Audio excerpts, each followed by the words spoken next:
Hello, hi, good morning, good evening, and good afternoon, everybody. So, I welcome all of you to this day 2 of my time, which is the time between the World Meditation Day to International Day of Yoga. So, today I am joining from Bangalore. I'm Prithvi, and I'm really excited for the day 2 of my time. This is the time which is actually meant to be with our own selves and for our personal growth and for, you know, to actually prioritize ourselves. So I'm really so happy to see all of us joining early in the morning in India and from different times in the other part of the globe and taking out time for ourselves, prioritizing for ourselves and meditating. So, thank you so much. And I welcome all the participants and the team to this My Time, which is organized by IFSS, partnered with PSSM Global.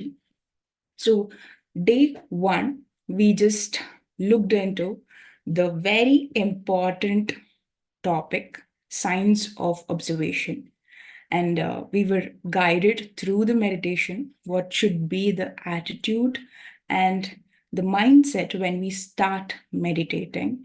And Sampit took us into the meditation so well, and Rashmi dealt with this most important topic, which is observation.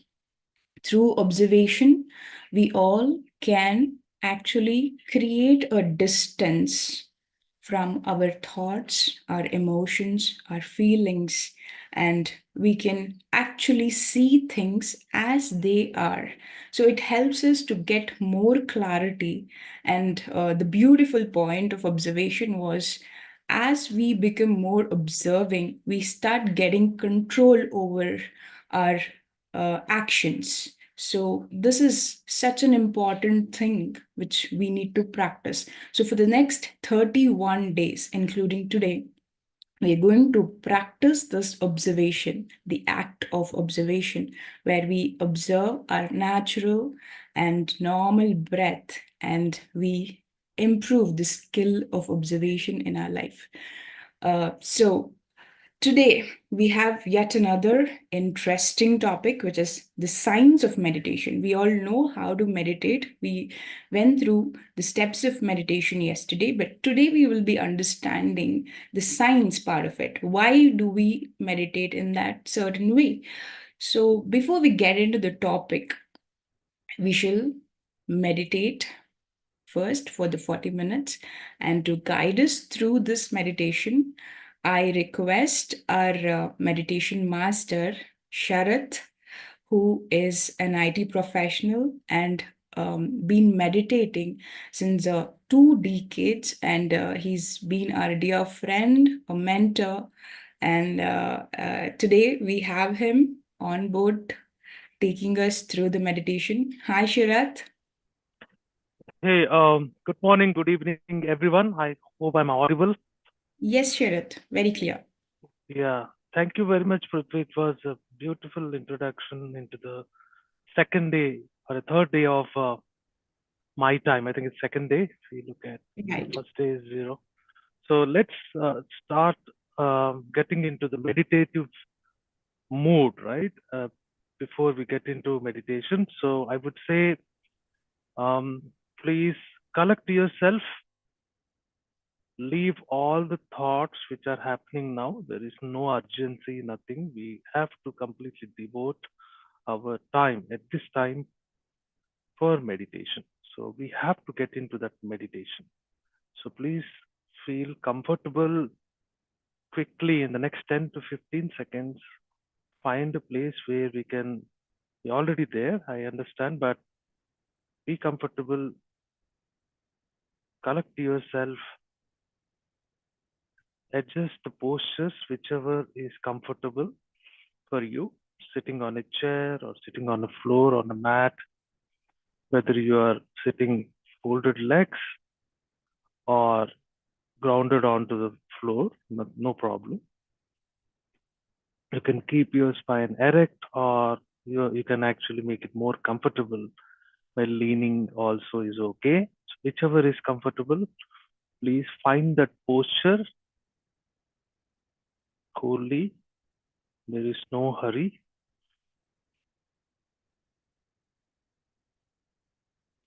Feel relaxed already.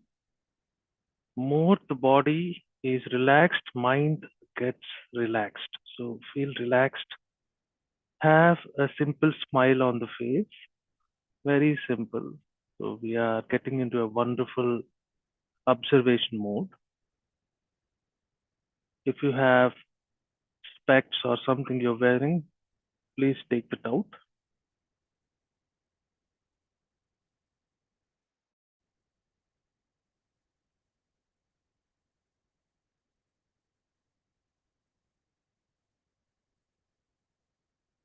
You can dim the lights of the room if possible.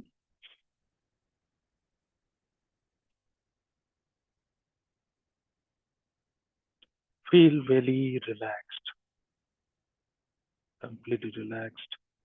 Don't close your eyes yet. We are going to do a simple Anapanasati meditation. Very simple. So once you've found your posture, cross your fingers. We make a circuit because we are going to get lot of cosmic energy into your body. So we want to preserve it. Just and then slowly close your eyes. Relaxed, no hurry. Slowly. Don't trap any light. Just slowly close your eyes. And while closing your eyes, fix your gaze, the side in between the eyebrows. Just fix it there. Try to be there. Feel relaxed. Relaxation is the key. Completely relaxed.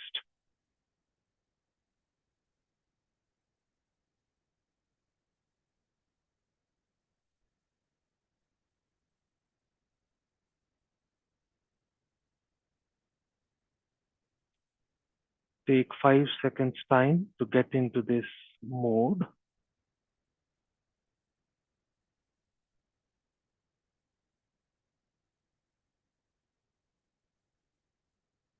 Now, how wonderfully our breath is happening on its own. Inhalation, exhalation. It's happening on its own. Simple, soft, tender breath. At this time, bring your attention and focus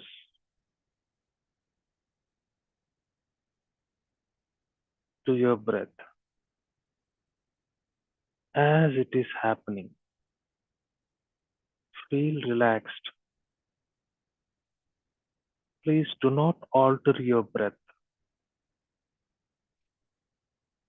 No pranayama, nothing. Just observe your breath. Relax. Nothing to do. No urgent work. No thoughts to make. Complete attention to your breath.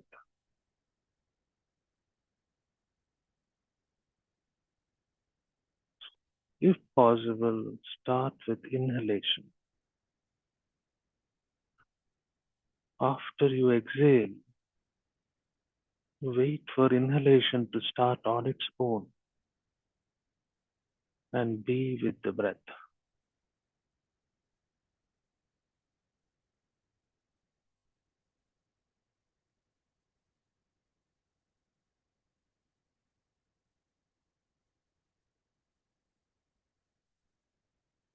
Mind will settle down slowly with this practice.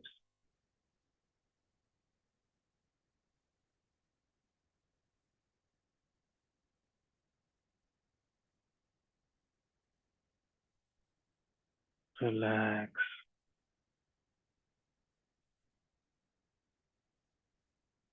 As we do this, yes, there will be some distractions, primarily thoughts.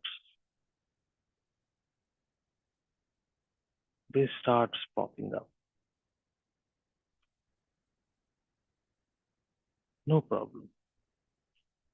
Cut the thoughts. Don't follow it.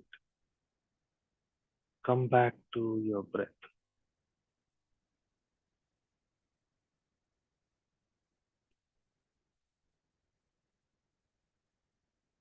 Make your mind distraction free.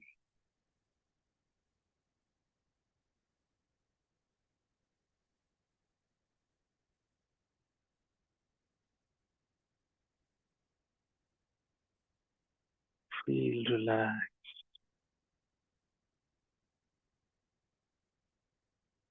No tightening of the body. More the body is relaxed. Mind is relaxed.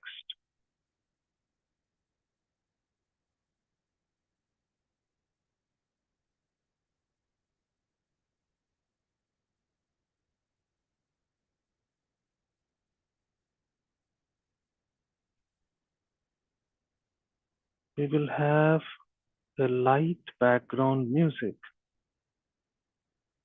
to keep you in this state.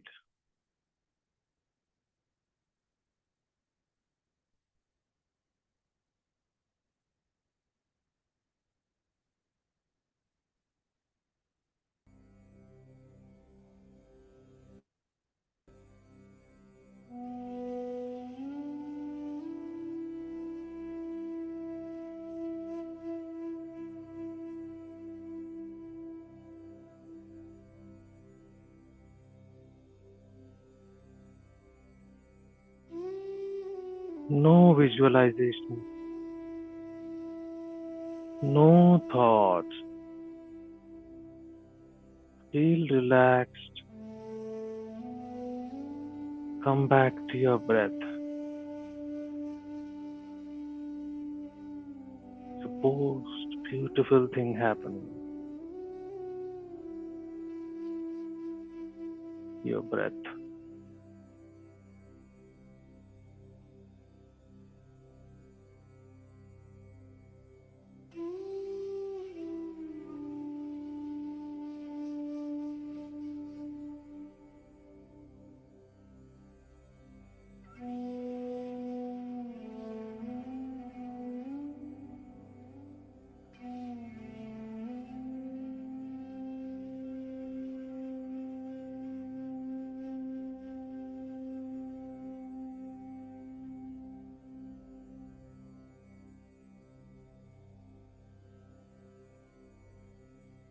'Fix your gaze in between the eyebrows.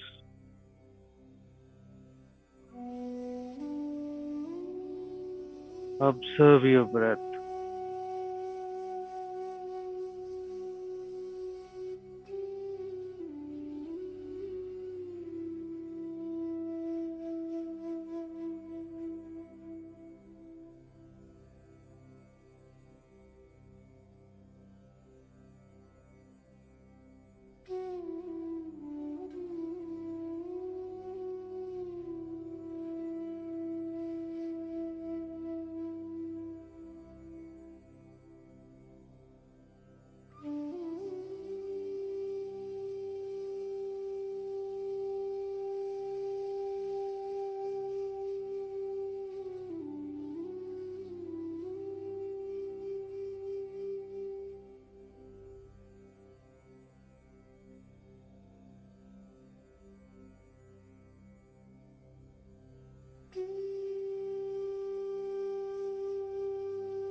Let's make mind free of distraction. Come back to your breath. Relax.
There will be sensation on the body,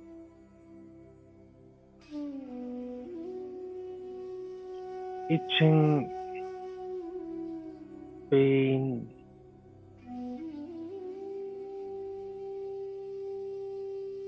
Take notice of it, but come back to your breath. Feel relaxed.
All background sounds will deepen your meditation.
Whatever comes to your awareness, accept it and come back to breath. Relax.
There will be so many things in our awareness, but focus on breath. Be with your breath.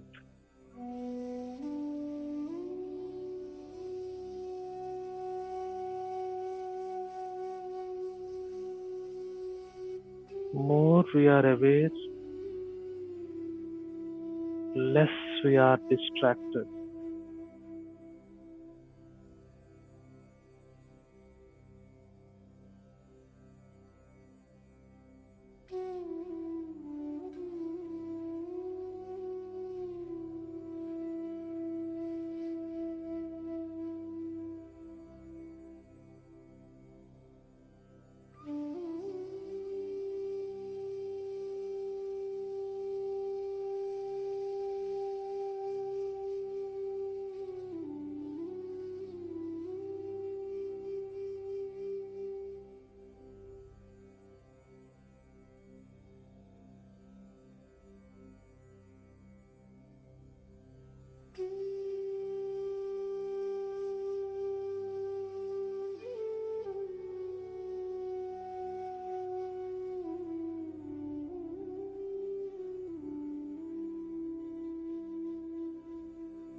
Be in this state for next several minutes.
Excellent. Relax. Last 5 minutes.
Last 3 minutes.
Last 2 minutes.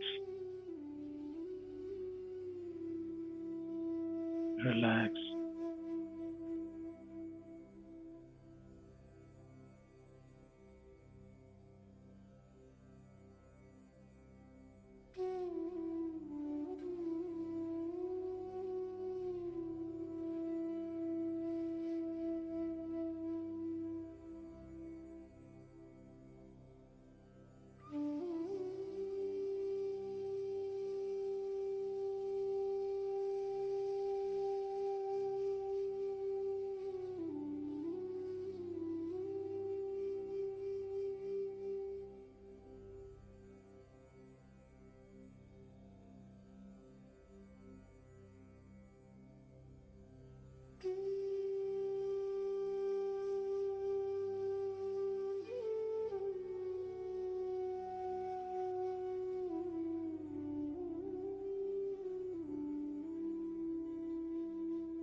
Last 1 minute.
$30.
5, 4, 3, 2, 1. Rub your palms. Keep it on your eyelids. Now slowly open your eyes.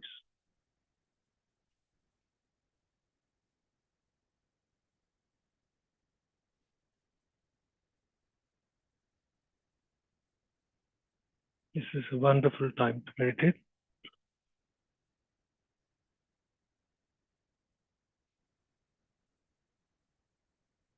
Excellent.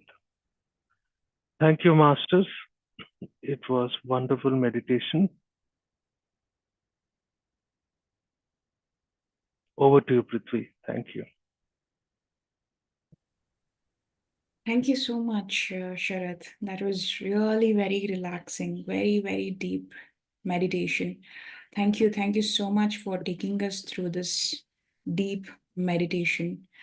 So, friends, I hope all of us are back from meditation. You can take your time and be totally up and alert so that we can get into the topic of the day, which is science of meditation.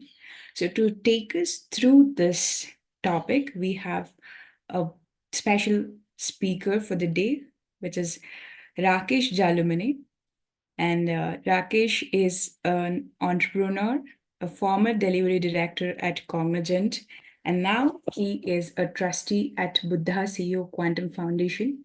So, having learned meditation with Buddha CEO Quantum Foundation in 2020, and having seen a significant and transformation in both personal and professional lives with his sincere and extensive practices, Rakesh shares the vision of the foundation and has joined the foundation immediately. So he actively teaches meditation and manifestation, the science through various programs of the foundation, apart from doing several other service activities. So currently, Rakesh is a co founder and CTO of a software technology company called Quantum Coherence Technologies that's building meditation software to accelerate adoption of meditation worldwide. Such a a wonderful, uh, job and initiation. So very happy to have you, sir. Hello, good morning, sir. Good morning. Hey, Welcome to my time, sir. thank you. Thank you for the introduction. So, Welcome, yeah. So we are everybody. Yes. really, really excited to learn the science. We have been meditating since 2 days now. Today is the third day that we meditated, and we have learned how to meditate. But we are really wanting to know why we are using this and what is the science behind it. So please take us through it, sir. Sure. Wonderful. Yes, it's so simple to learn, isn't it? You just need 2 minutes to learn this technique called breath mindfulness meditation or anapanasati. I used to wonder when people started saying, joined similar program about 4 years ago in my company. People started sharing their experience that they had so much of transformation. They had healed their different conditions. They had so much of relationship transformation. They said they started manifesting.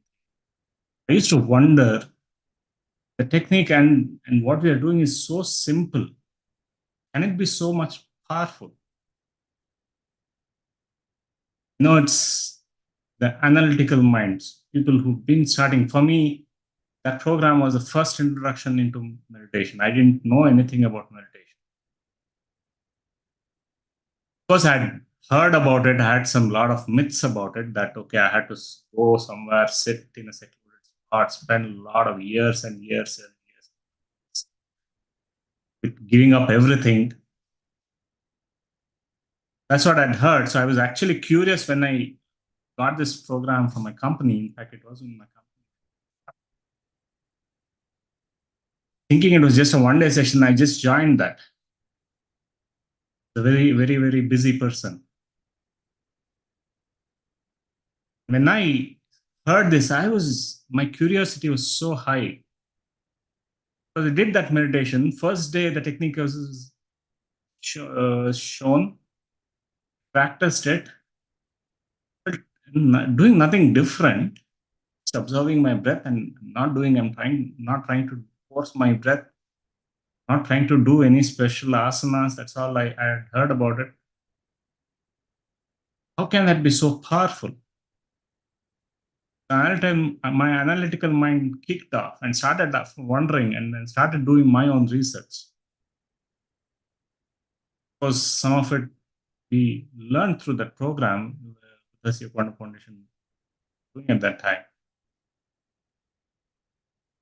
That's when I realized, yes, everything that is powerful is actually simple.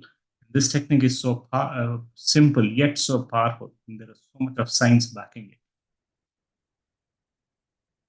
So let's understand this, friends, because what I have realized in the last 4 years, simple technique of meditation can bring huge transformation. After that first 40 days, what I realized was what I knew was very little, so much that there's a so different way of living our life so fully. I can attribute this meditation to so many of my changes in my life, including this starting of this company. I was always interested to be an entrepreneur. There's always that fear. What will happen? I had such a good job. I had done so much in my career. So if I had to move and change, what will happen? That fear was always there. Of course, I healed all my health conditions. Suffer from migraine for years and years. I used to have severe bronchitis, having talking, started many of these, but all of that went away. Many benefits that I could see from meditation, but there's so much of science. What happens in our body? Why do we say that you can manifest? Let's understand some of it. I just want to share a few slides.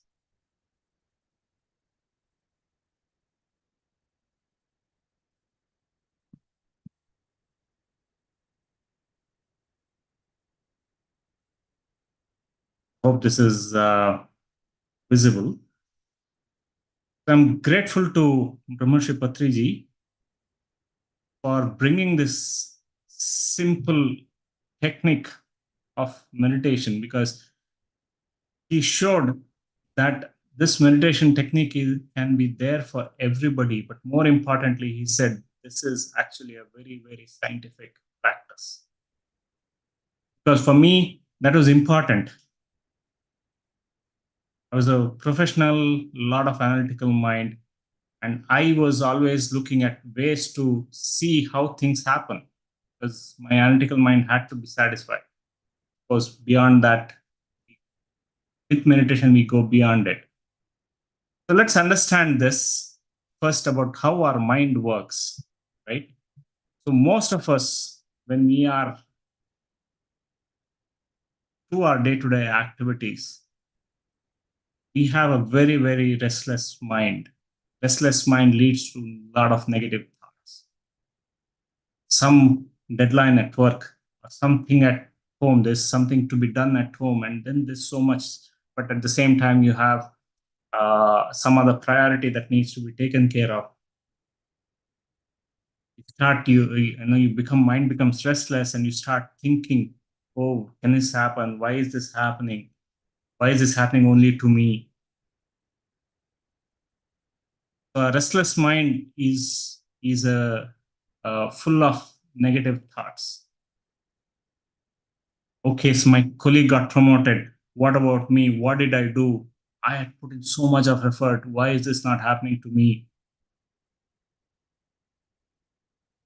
But most important, while this negative thoughts we all are aware, it's also a limiting mind. Limiting mind is something that stops us to live our life fully. In so much of our beliefs that, okay, I am only this, I can only do that. I'm not good at public speaking. Cannot be a good presenter. I cannot sing. I love music, but that's it. I'm, past this age. I can't sing anymore. Can't learn something new. How many of you have heard of it? Become old, so I can't learn. This is it. This is my way of living. So this limiting belief is something that stops us to live our life fully. So let's understand how our brain works, right? Just so that when we understand what happens when meditation. So our brain has three parts. First, which is the bigger part, what is probably unique in the human beings, is called the neocortex, the conscious mind, where we see, we hear, we learn, all these five senses that we experience this life with, all are part of the neocortex. This is the conscious mind, responsible for our conscious thoughts, thinking, decision making, all of that is learning languages. All this part of this big part of the brain called neocortex, and responsible for all our conscious thinking. While this is the biggest part, the least used part of our brain is this. The second, and this is probably most relevant when we talk about our mind, is the limbic brain, or the emotional or the feeling brain. Also a long memory that, the brain that is responsible for long-term memory. All our emotions are captured here. A lot of our memories, past experiences, the beliefs that we carried, all of it becomes part of this limbic. Such a small portion of our brain. Yet 90 to 95% of our life we live through this brain. Because the reptilian brain is responsible for all our autonomous systems like breathing, the breathing, the heartbeats, all of it, right? So whatever that is, sometimes we call it as an unconscious mind, spiritual terms. So now the conscious mind, that neocortex, we have 12 to 50,000 thoughts every day. When we talk about restless mind, all this, all this thinking that we keep doing, we may not be aware of it. But research has shown that we do 12 to 50,000 thoughts every day. 80 to 95% of it is either negative or repetitive. Start going to work in the morning, I start driving, somebody just cuts you off, and then you start thinking, I'm so late already, there's so much of traffic, and why is this person coming and disturbing me? Doesn't he know that he cannot be interfering? Doesn't he know driving? I'm already late. My boss has been telling about this yesterday, and now this person has come. I'll be late, and you start repeating this, and that incident doesn't go off your mind even when you reach office, probably even later in the night, because you start telling your friends, oh, today morning, what happened? That person, he was so rude. He just came in. He started, interfering. I got late because of this person, and my day is gone. That one incident, but you keep repeating either in your mind or you start talking about it. So the restless mind is responsible for all this negative and repetitive. We keep repeating past incidents. Now, the limbic brain, which is responsible for all our long-term memory, right? It's also the subconscious mind. And this is where we carry all our beliefs. Beliefs that we carry about ourselves, about things around us. An incident would have happened in the past. Your boss would have said, this is not right. And you would have created a meaning for it, saying that, hey, that boss is not right. He's always biased. You carry that belief. Every interaction with your boss, you'll start telling, hey, this boss never is fair. Even if there is a genuine opportunity to learn from that critique, we lose it because we start creating that filter from our belief. So the beliefs that we carry in this limbic brain, runs our life. 90% of what we live happens through this limbic brain. So let me just talk about this a little more. For any change, any transformation that we need to have, we have to change our thoughts and beliefs. Everything that we operate out of. Quantum physics, we say 99.9999% is energy. We are energy. And that energy field is full of infinite potentials, infinite possibilities. Everything that we create for ourselves starts with our thought. You want to build a house, first you start thinking, I want to have a house. And then you start attracting, or you start creating from there. The actions come out of it. The thoughts leads to feelings, which feels, okay, this is right for me. I really want to build a house. I want to experience this. You want to start saying, okay, now how do I do it? I start finding actions. Okay, I go looking at the properties. I start looking at who is the best builder. So the thoughts lead to feelings, leads to actions, and which further creates new thoughts. So any reality that we want to create starts with a thought. Now, if most of our thought is negative and repetitive, what happens?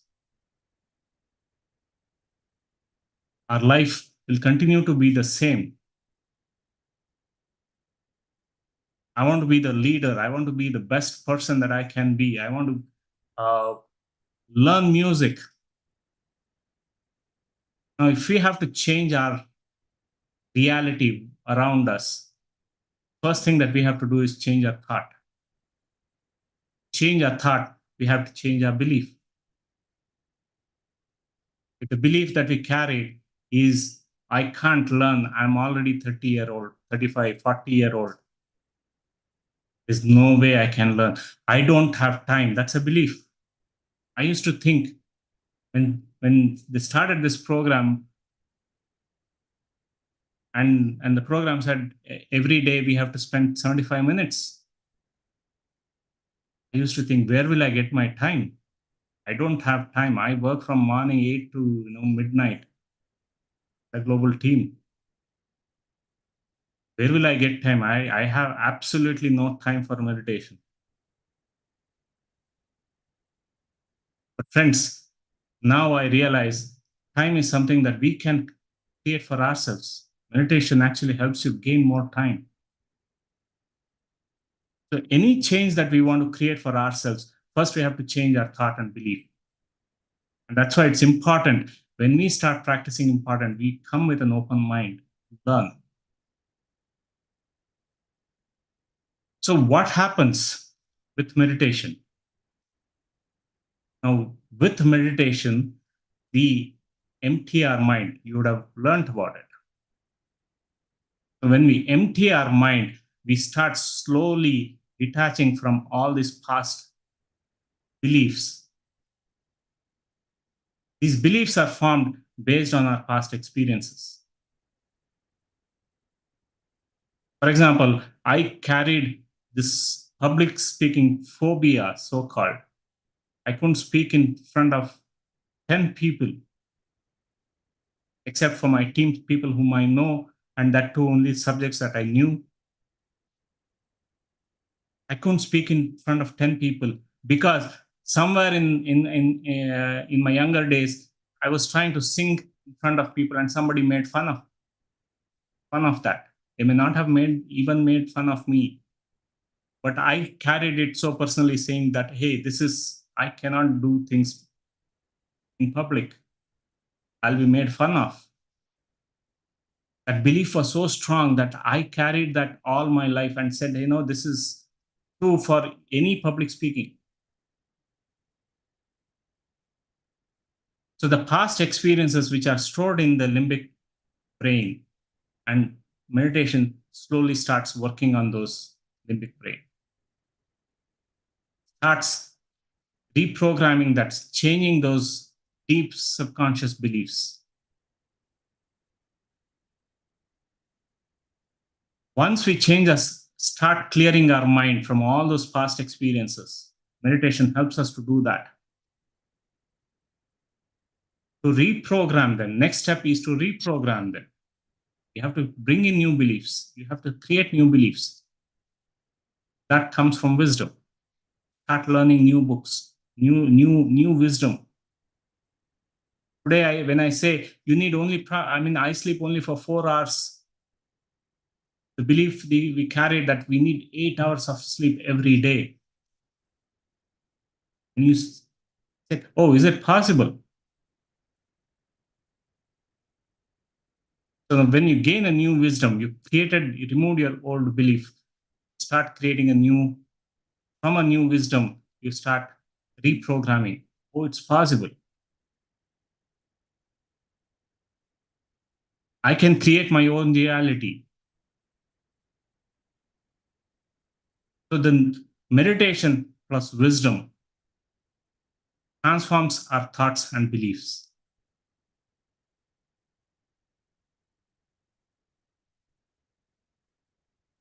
Second aspect of how meditation helps.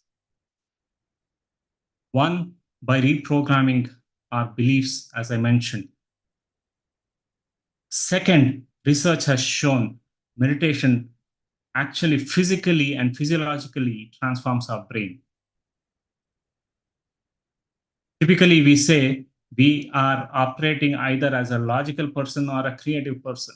How many of you have carried that belief that I'm either an analytical person or a creative person? I can be good at understanding, analyzing data, but I cannot be good at singing, dancing, all of that. I cannot be creative because there is a belief that been carried along saying that only we operate with one part of the brain. Part of the brain is analytical. The other part is uh, responsible for creative activities.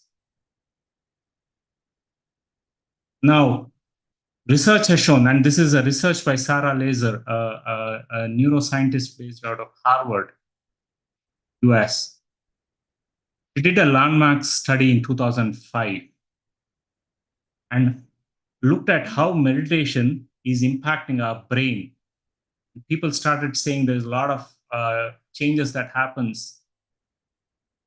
She actually went ahead and did that study, and she found out that when people who practice meditation regularly for at least 6 weeks, 6 to 8 weeks, she studied people who did this practice for about 6 to 8 weeks and found the neocortex part of the brain actually and many parts of the brain actually increased in size, changed in the size of the neural structure, physiologically, physically. But more importantly, what she found was there is something called corpus callosum that connects the two part of the brain, the brain that is responsible for where we use most when we are analyzing, analytical thinking, learning, and all of it, versus the creative part of the brain. What she found, the connection between two hemispheres of the brain started becoming stronger, not just the neocortex, but the connection, this corpus callosum also increased in size. The connection between the two hemispheres strengthened. So what does that mean? People who practice meditation starts using their whole brain, become more efficient in how they work. Priji said, yoga karmasa kaushalam, you become excellent through meditation. Because we use the whole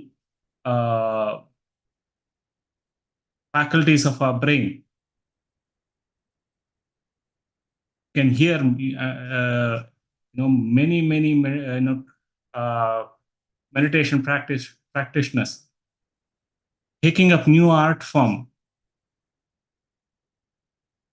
They may be good engineers or good analytical thinking professionals, but they start taking up art form, creative work, and not just creative work from art, but at work you start becoming a lot more creative.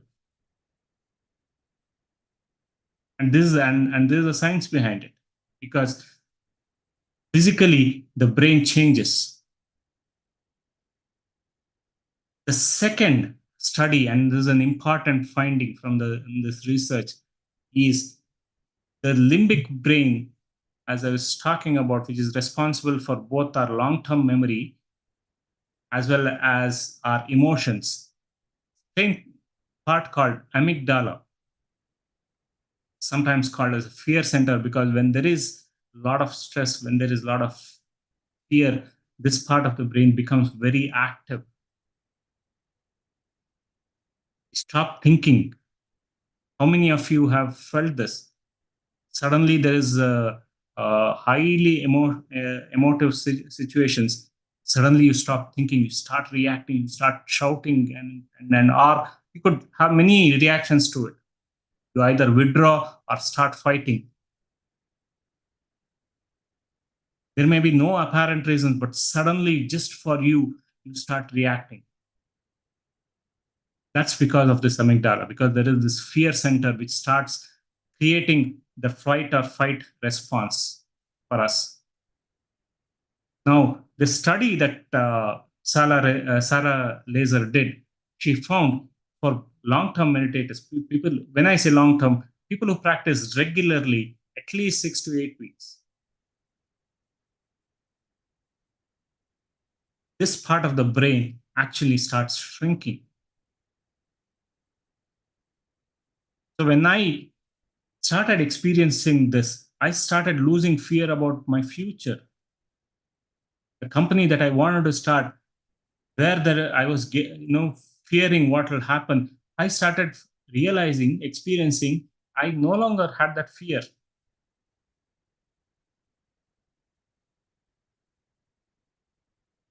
And the reason I realized was this: meditation helps us to bring that fear down. And there's a physical change that happens. And the other aspect, it increases what is called as hippocampus, the long-term memory portion of our brain. People start remembering. You would have seen students telling, I can learn more. I remember a lot more.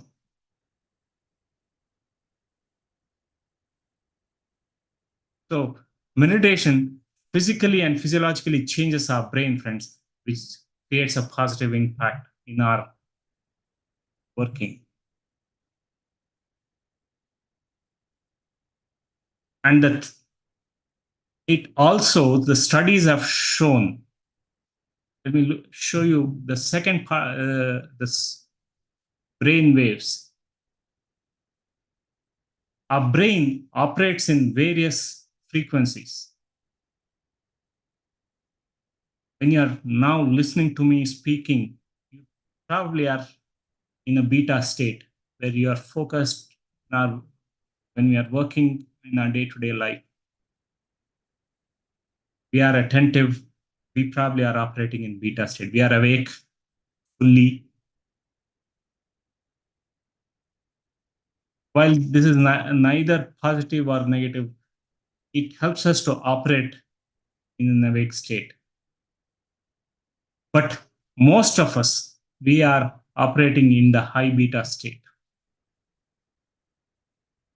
When somebody comes and cuts you off in traffic, you move into high beta stress. You are continuing to think about that incident, continue to think about what will happen to me, what will boss say, continue to stay in that high beta state. That stress, of course, leads to many health conditions. But what happens when we practice meditation? We slowly move from state of beta to alpha state. These are slower brain frequencies. The alpha frequency helps us to be a lot more positive, more relaxed, but more importantly, a learning state. We are able to absorb more. You've finished your meditation, you probably are more into alpha state.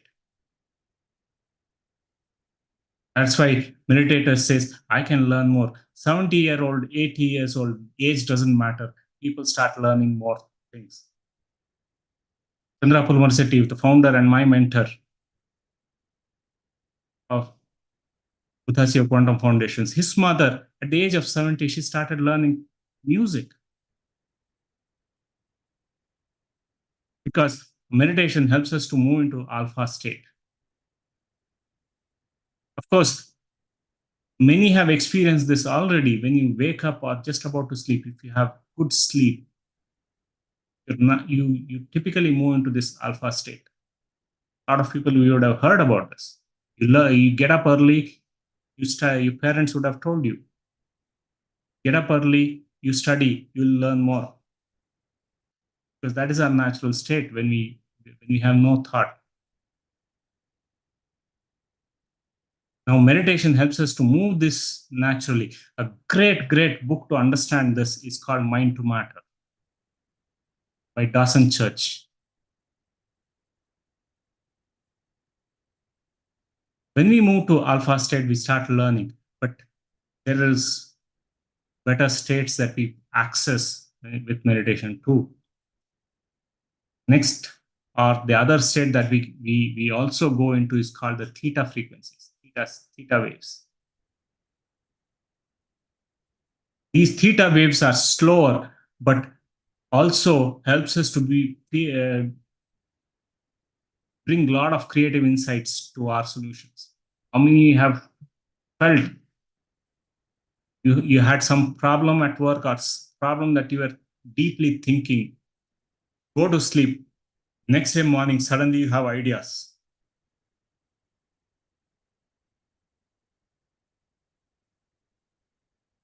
Because when we go into theta states, there's a lot of creative insights that we can get. Problem that you would have never imagined, you start thinking in a different way. Because this theta waves is very beneficial, and meditation naturally moves us into these states. The third way, which are also beneficial, is called the delta waves. As we go deeper and deeper into meditation, we go into these delta state. Delta state is highly healing. Doctors have always said, you want to heal, have a great sleep. If you don't have good sleep, the deep sleep, non-REM sleep, it's difficult to heal. Because at these frequencies, we allow our body to heal completely.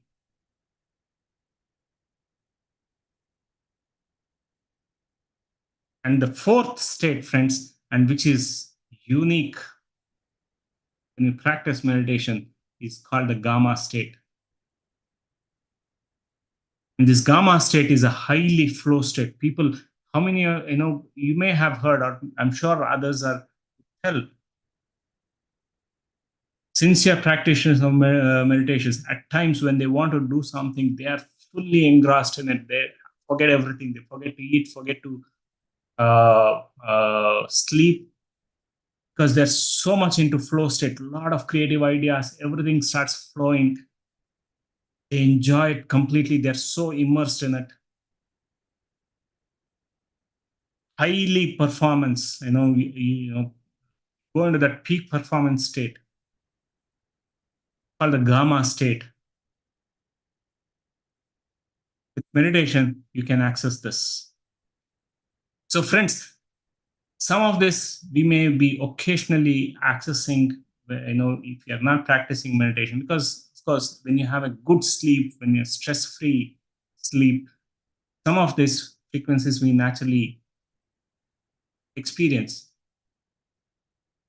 But what studies have shown, with meditation, you start naturally accessing these states.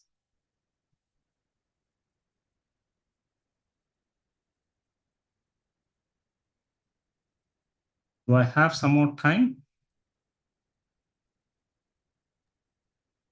Sir, we are up with 6 minutes. You can still go on, sir. Yes, I just want to cover this important aspect because this is important when we want to understand the science behind meditation and how things happen. we all have experienced or seen this, right? So people who practice meditation regularly are very calm, they experience less stress. But how does that happen? Typically, when we get into a stressful state, there's a deadline, that's something that needs to be, something to get done, or there is danger, a customer you have to meet, you have to meet a customer who is very angry, there is a lot of stress, we don't know what is going on. Suddenly our mind starts behaving like fight or flight mode.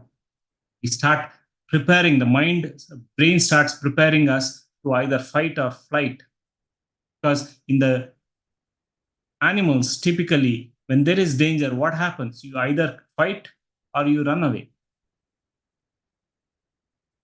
Called as a fight or a flight mode. Now, this is good when there is a real danger, when there is a dog barking at you, trying to, bite you. There is a physical, real danger. So what happens when that danger is there? You have to either run or fight. And to run or fight, what does it needed? Your muscles needs to be strengthened. You don't have to digest at that time. You don't need to have immunity at that time. But important that you have enough strength to either run or fight. So our brain starts generating a chemical called cortisol, the hormone cortisol, which builds a lot of strength to our muscles. A lot of blood flow goes into these muscles. Now, when the danger is past, our natural state would be to move back to our normal state where you move away from the fight or flight mode. But as I said, we start continuing to ruminate on those incidents. We continue to be on that high beta stress or that fight or flight mode, because we continue to have these negative and repetitive thought, and we continue to be in the negative state, stressful state. So what happens? Cortisol continues to stay in the body. If that happens, a lot of our conditions like immunity goes down, because at that point in time, it is meant to be like that. You don't need to have digestion. You don't need to have immunity. You don't need to fight diseases at that time. Now, with meditation, what happens? Something called parasympathetic nervous systems, which is meant to bring back the balance in our body, gets activated. We stop thinking about that incident and we go back to that normal state. The parasympathetic nervous system gets activated and we go back to our normal mode, which brings back immunity. The thymus gland, which is responsible, starts working properly. Our digestion starts going back to normal state. Feel good chemical starts getting produced, like oxytocin, dopamine. All of these feel good chemicals starts getting produced when you start practicing meditation. So friends, there's so much of study, because all of this is important to understand that meditation, how meditation helps transform us physically. But end of the day, the practice is what is important. For people like me who were analytical, understanding this helped to cross that analytical barrier. But there is so much of research. Best thing to do is start reading more books. that you can get over this. Great talking to you today. If there are any questions, of course, you're open and talk. Yes. Thank you so much for actually giving us the neuroscience behind the meditation practice. That is so very important because most of us are looking for that reasoning, for that analytical reasoning. Why should we meditate, especially for young minds where they are not really ready for meditation? Something like this, the studies done scientifically, the research done scientifically, how it benefits in improving the brain and the body is so very important for us to come into meditation. Thank you so much, Rakesh sir, for taking us through this very important neuroscience part of the meditation. And also, as you said, like, once we start meditating, the neurocortex starts thickening, especially. And you said that it's not just the studies done, but the practice is so important. Any of these, the researchers done on meditation, they have done it on people who have practiced it at least for 8 weeks. So it is very, very important to stick on to the practice. Only then we can see some of the changes. And as you said, the neurocortex, the gray matter, starts increasing in the brain, especially interestingly, brain is the part which consumes the most of the energy in the body. This is the organ which consumes maximum energy in the body, and only time it takes rest is not even during sleep, but only when we meditate. Only when we meditate, the brain gets into that rest mode where it can rejuvenate itself and rebuild and increase the gray matters. Such an important topic that we covered today. Thank you so much for covering it, Rakesh sir. And before even getting into the Q&A and opening it for the participants, I have a few questions to you personally to understand, because you are a tech person and you have been, at a very young age, you have made a decision to actually get into the stream of meditation and spiritual life, um, and take it as a full-time thing. So what really made you to take this up full-time, giving up your corporate job? One thing was what I realized is a part of, and everybody who sincerely practice meditation is finding a purpose, why we do what we do. Everybody has a purpose. When I started practicing this meditation, I realized this is something that I have always wanted to do. I found that this simple practice, it can bring in so much of benefit to me. In fact, the first thing after the 40-day program that I did was did a 21-day program for my team. I have absolutely no idea about any of this. Only thing that I knew was this meditation technique useful. I hadn't done so much of my research, hadn't understood so much of science, but I realized if I can benefit, my team can benefit. If my team benefits, every one of us will benefit. With that intention, I just did that program and it felt so good. And then, of course, the foundation, the Buddha Seva Quantum Foundation, gave that opportunity, because Chandra always talk about it. You want to progress, you do meditation, you do wisdom, but be with the company of the fellow meditators, because that will help you progress more. That's all it is.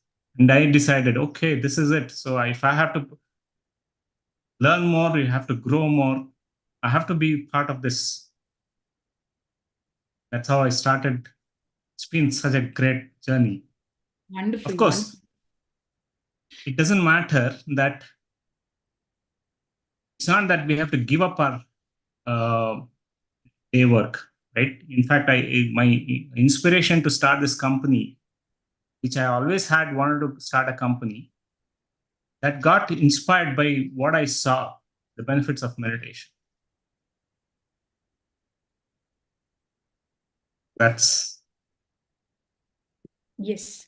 So that's so inspiring that, seeing the benefits of meditation, and in just 40 days, you decided to get into the practice and spread the meditation in your company itself. That's so inspiring. So, and also, I really thank Buddha CEO Quantum Foundation for coming up with such scientific studies and taking it to corporates and bringing them into meditation. Such a wonderful work that they've been doing. I'm really inspired, and I always keep attending their sessions, and it's wonderful to be a part of it. So, and one more thing is that you said that you have started a business, like not a business. You have become an entrepreneur and building meditation technology, right? Coming up with apps for meditation and all. So, using this technology, how do you see the world getting spiritualized with the latest things that are coming up? so what happens, and of course, Zoom itself is a technology, right? Earlier, there used to be physical sessions. People had to go there to a physical center to learn and practice meditation. Now, with the Zoom, you can reach more people. But what we realized is the technology can be used in a much more way. A lot of people want to have these answers. We need to have live sessions. We need to have live teachers. Now, with technology, so much of things can be done. Where sitting here or just doing this program, somebody in Chile, somebody somewhere in the corner of this world, can start using this technology. They may not know English, but they can start understanding. We can create technology where anybody can start using it. So the scaling of this whole spreading of meditation is very, very, very possible with the technology. And when I spoke about the purpose, we use our unique talent for everybody's good. That is one definition of finding your purpose. So I realize technology is a great way where we can scale. Today we have this Buddha CEO app. Anybody can download, start joining the live sessions, or also start practicing meditation. But more importantly, as we build this technology, get personalized recommendations. What to do next? Each of us are different. Technology can help you personalize your journey. That's how we see meditation growing using technology. So thank you so much, sir. We really thank you on behalf of IFSS and PSSM Global for taking out your time, for sharing this very important knowledge with us, and taking us through the logical part of the meditation, science of meditation. So now I open the platform for the questions from the participants. If participants have any questions, you can raise your hands, ask to Rakesh sir, and clear your doubts about your practices. So let's, you can even type it in the chat.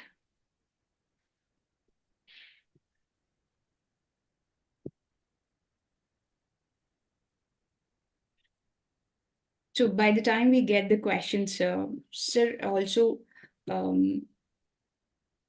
can you please also tell us a little more about Buddha CEO and the quantum coherence technology that you are involved in? Yeah, the Buddha Quantum Foundation is actually vision of Patriji in 2015. Say that meditation has to reach leaders, government officials, and educational heads. Because when leaders practice meditation, the community, the entire organization transforms. Become more compassionate leaders. They have a lot of resources. They can bring in a lot more change, positive change. That was a vision of Patriji in 2015, and he coined this Buddha CEO at that time. Now in 2020, Chandra Pulmarsetti, the founder of Buddha Ponda Foundation, he, along with Vani Madam and Lawrence Guihard Jolie, been very, very successful corporate professionals, started this foundation to bring this. The vision is to make every leader a meditator, bring the scientific wisdom of meditation to everybody so that they become a compassionate leaders and a purpose driven leaders. That is our mission. And we do many, many programs, public programs, corporate programs, where we inculcate this spiritual scientific mindset. Everybody. Been very, very happy doing it. More than 1 lakh people have personally, individually benefited, and many more, of course, indirectly have benefited. Wonderful, sir. And yeah, I attended the conference that happened in Delhi. It was such a grand happening, and it's taking the meditation is going global with this app technology and the vision and the purpose. As you said, if we stick on to the purpose, it's so fulfilling and gives meaning to our life. So happy to have you, sir. And also, we appreciate if you can suggest and bring more people, speakers for our platform. It would be great to see more people and speakers from Buddha CEO and listen to the science, the spiritual science of meditation, sir. Wonderful. Yes, absolutely. Great to hear so much of work being done. Patriji's vision has always been there. So many people have transformed themselves, and then you take it. So much of freedom to create these programs. Wonderful work. And I feel really happy to be here. So many people actually taking up meditation. Thank you. Thank you for having me. So personally, I have one question. You just made us go through this benefits, how the brain changes through the practice of meditation. So it is actually seeding a belief that meditation is going to help us in a lot much way, where our physical body is going to be transforming, and also not just the physical body, but our mindset, our belief systems are also going to be reprogrammed with the practice of meditation. It sounds very magical. It sounds very miraculous. But when we actually jump into the practice, we see sometimes, we lose the interest of being regular to the practice. It's not so interesting, and we don't really see any significant changes happening. So when people face this kind of challenges, what is your suggestion to them, sir? Most important part of this is to be with group. Because when you start practicing in a group, of course, there's energy is different. More importantly, you start getting inspired from different people. Have a group. I mean, of course, today we have these WhatsApp groups, which helps us, even though we are not living together, we can be part of that community. But being in a group really, really helps. I used to never open my mind for the first few weeks, the sessions, but I was always listening to others saying, I healed my body. The point at which I realized I healed my migraine was when somebody said they healed their migraine. Until that point, I couldn't even relate that. I used to suffer so many years, but when that person said I healed my migraine, I realized last few weeks I have also not had this migraine incident. Otherwise, I would have every other week. So listening to others, being part of that group really helps to motivate ourselves. Of course, reading books give you more knowledge, so that will inspire you to do more. Listen to stories, listen to experiences of others. That will really help. Very true, sir, because we relate to the experiences of other people, because we keep thinking that, I'm only the person who's suffering and I'm not seeing any results. But when we listen to the experiences, we relate to people and their stories, and that brings a validation for us, and we start believing and practicing and sticking on to the regular practice. So thank you so much, Rakesh sir, today for giving your time, your presence. It was wonderful listening to you. And we have a raised hand by Sam. Can you please unmute him? Hi, Sam. Hi. Hello, Rakesh. This is Yes. Sampath. Yes, Sampath. So wonderful session. This is the first time I'm listening to your session. Though I know you personally from the last 3-4 years as a Buddha CEO person. So one of the pyramid masters had told me that Rakesh uh, speaks slow. He's a slow speaker. That's what they told. So I was like, okay, on the day 2, you want to get Rakesh? I said, no, he's from Buddha CEO. I know Rakesh personally. So let me see why he's slow. But trust me, today I joined only to see you as a speaker rather than the subject. But I understood that the spaces which you use in between your words, very few people know the importance of the spaces between those words. Every time you give a space, you draw more and more attention, you make the participant more involved, and the subject is grasped more in a more effective way. According to me, you're a wonderful speaker, and I'm going to learn this from you, Rakesh, giving more spaces while delivering the subject. I used to appreciate that in Osho, in Patri sir. And in this generation, I think you are one of the speakers who understood the importance of that space between the words. I just wanted to personally appreciate you, and I am inspired by that side of your speech. Thank you so much. Wonderful subject, otherwise.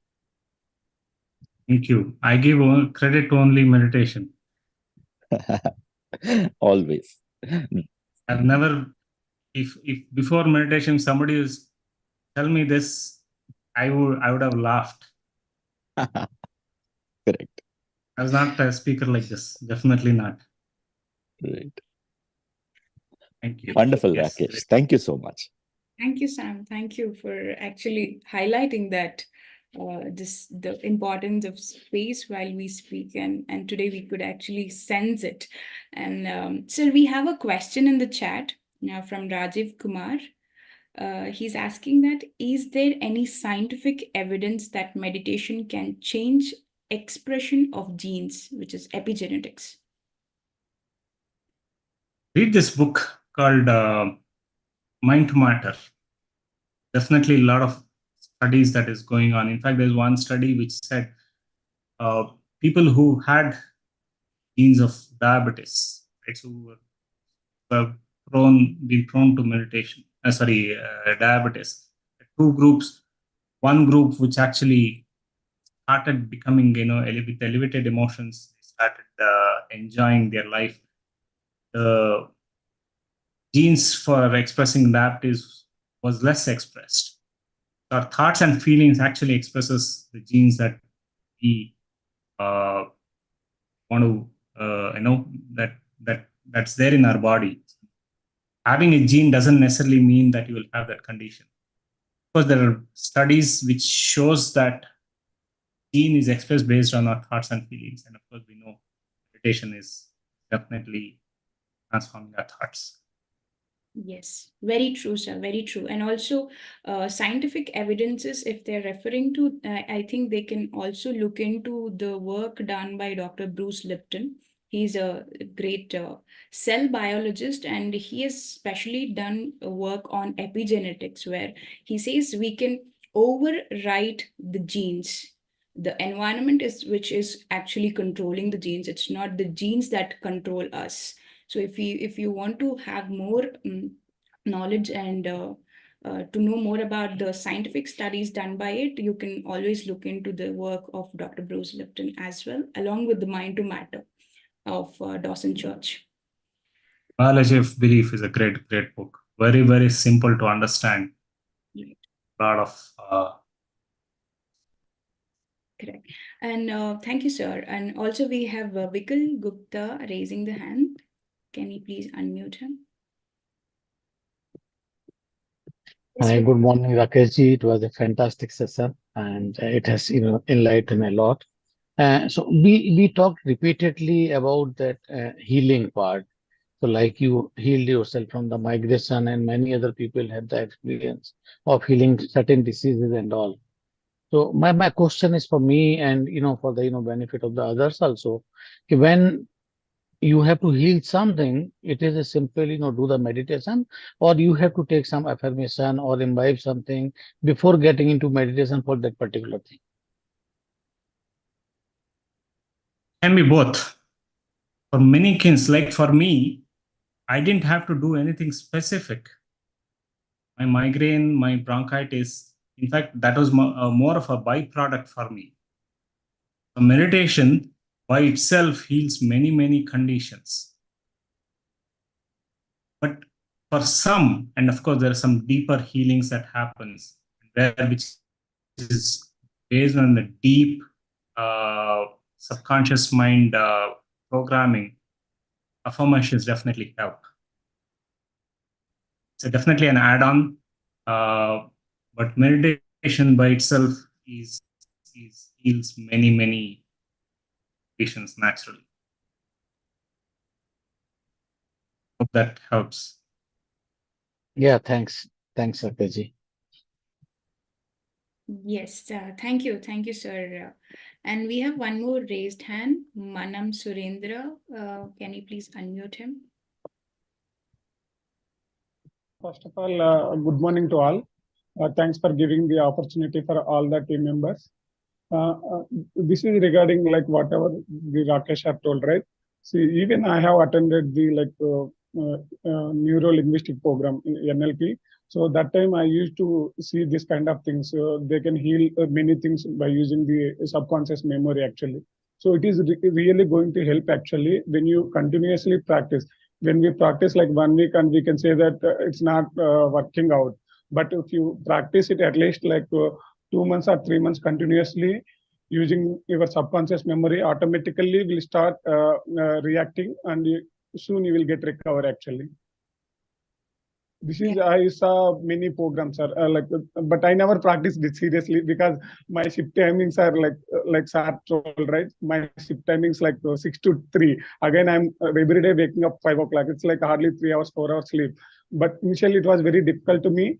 But now I'm able to manage that 3 hours, 4 hours sleep. But whenever I have time, maybe morning times, I will sleep 2, 3 hours. Then I'm able to manage it. This is happened through because of the subconscious memory. I reprogrammed it actually. So that is happen when we program, like when we practice continuously, then only it is going to be happen. It is not like 1 day, 2 days practice. Like as Sir said, like at least 6 weeks we need to practice it. Very true, very true. Thank you so much for sharing your experience and the benefit that you have actually tasted through the practice. Thank you, Surendra sir. Thank you all. So I hope all the questions are answered. So yes, thank you, sir. Thank you, participants. Thank you, everybody. And especially thanks to Rakesh, sir, for sharing this neuroscience with us. And I appreciate your presence and your presentation. Thank you so much, sir.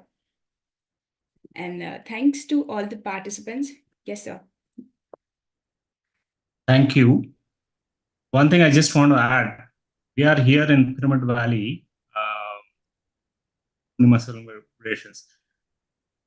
You want to deepen your practice, keep attending some such energy centers, because there's so much of learnings that can happen in just one day when you hear. That's a very important aspect of inspiring yourself to practice. Yes. Yes. Thank you for this opportunity.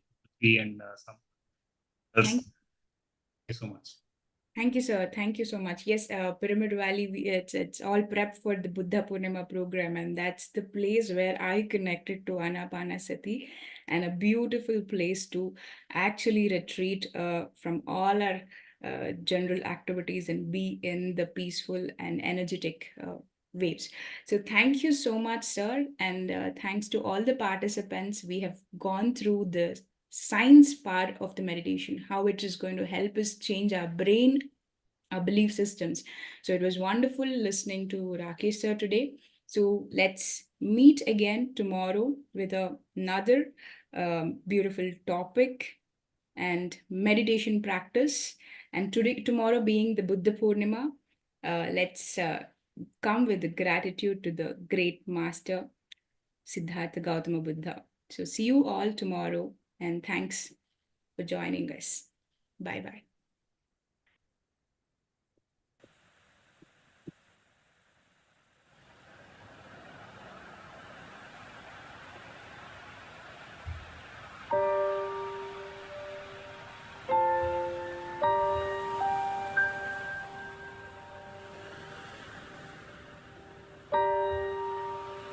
Recording stop.